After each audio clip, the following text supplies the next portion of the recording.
Today, Dr. Gannon is going to speak about developments in the research for a cure for macular degeneration. In England, one of the major developments is that scientists and physicians at Moorfields Eye Hospital and the Ophthalmology Institute at London University have come up with a way to utilize stem cells in the cure for macular degeneration. And basically, the stem cells themselves are implanted into a membrane, and along with several of them being implanted together, that membrane then becomes a new retinal tissue. And that tissue will then ultimately be implanted into the retina of the eye.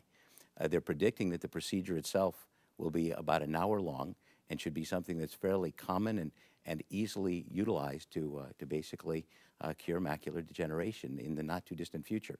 They're hoping, if everything goes well, the trials will occur in about the next 2 to 3 years, and following the end of the trials in maybe 6 to 7 years, we'll actually have a cure for macular degeneration and related diseases like Stargardt's, and some spin-offs maybe even for retinitis pigmentosa. So that's one of the major things that's actually occurred in the very recent scientific community. But it's always very important to consider that although we have these wonderful things coming across in the future, that we still have a large population of patients who are challenged every day with macular degeneration and visual loss, and we still can't forget the necessity and the importance of taking care of their needs at this point in time.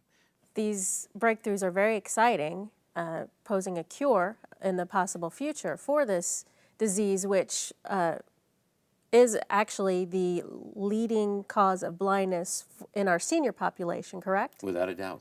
And as you said, though, it is very important until that cure is widespread that we do recognize what we can do for our blind population and our visually impaired population now.